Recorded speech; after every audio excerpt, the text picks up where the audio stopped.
Well, the MIAA released its preseason baseball and softball polls today. On the baseball side, Missouri Southern was picked to finish 5th in the league, while Pittsburg State is number 2.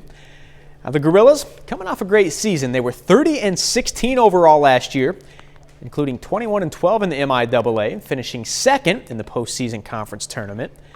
Now, Pitt State is behind only last year's national runner-up Central Missouri, so expectations are pretty high heading into the spring.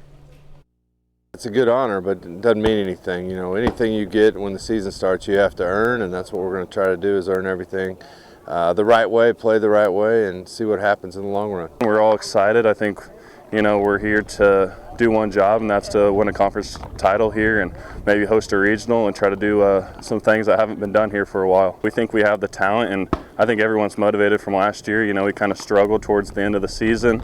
You know, got into the conference tournament, got into the conference championship, but didn't finish how we wanted to, didn't make a regional. So, you know, we are ready to go this year, ready to prove who we are and show everyone who we are. Offensively, you know, we have a lot of those guys back, and we've added some really nice pieces. So if you ask me right now, I think we're going to do a good job scoring runs, but we have pitchers that are going to throw strikes and give us a chance every time they run out there.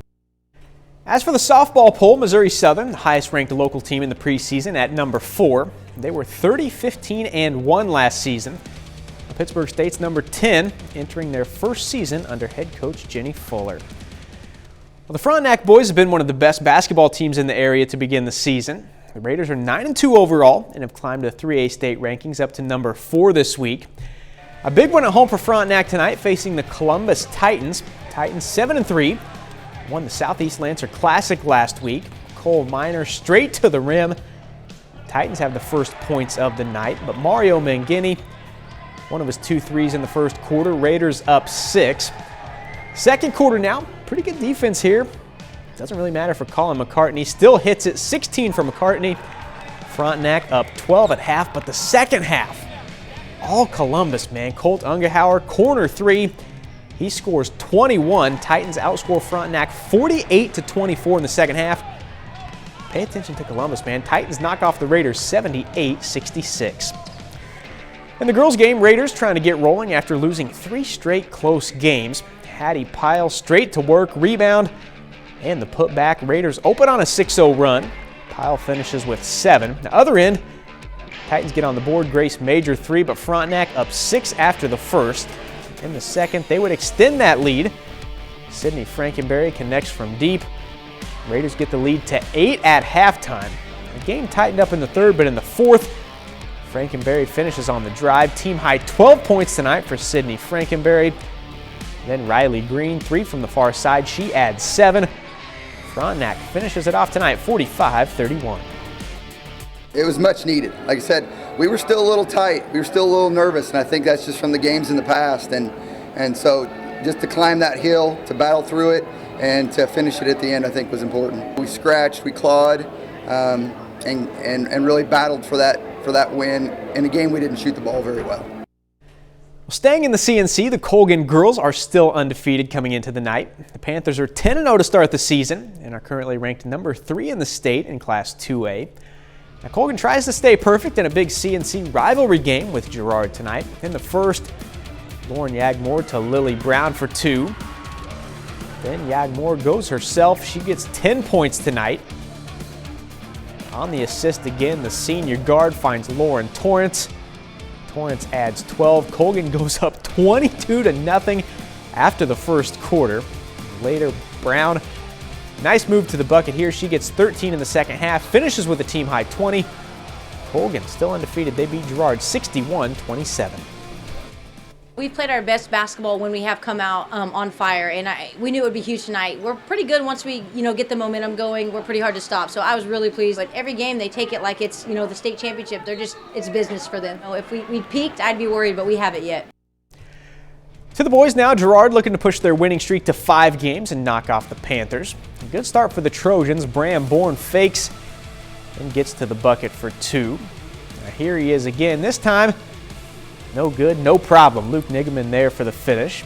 Now Colgan playing a bit of catch-up. Stuart O'Brien on the reverse. Panthers, though, down by 9. Then Brecken Troike grabs the loose ball and gets it to fall. Girard wins on the road tonight, 49-38.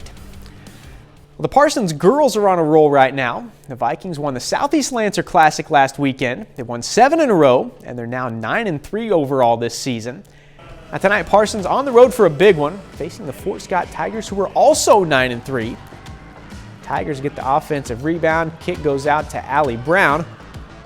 Basket ties the game. Next, Sydney Scheibe takes the pass. She will hit the three. Scheibe scores 14 points tonight.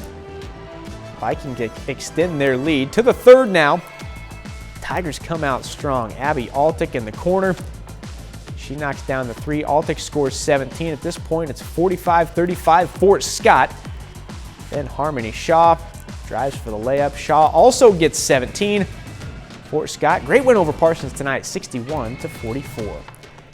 In the boys' game, Tigers try for the sweep, but how about this? Great win for Parsons. They go on the road and win it 52-45. The Kansas City Chiefs host the Cincinnati Bengals on Sunday in the AFC Championship game. Like we do every Friday on Game Week right now, it's time to hear from the voice of the Chiefs, Mitch Holthus, in this week's Minute with Mitch.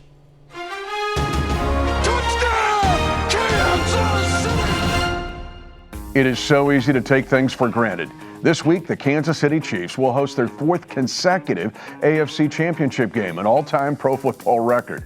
Now, prior to 2018, the Chiefs had played in 1 AFC Championship in 48 seasons, and that was on the road, and didn't host an AFL or AFC Championship game ever.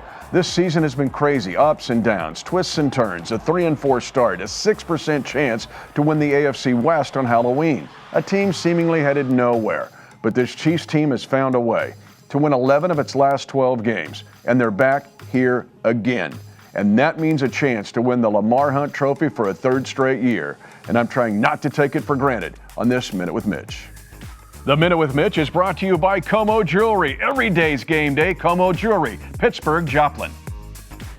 That Chiefs-Bengals game kicks off at 2 p.m. on Sunday right here on KOAM. The Chiefs are 7.5-point favorites. And that's it for sports. We're back with more news after this.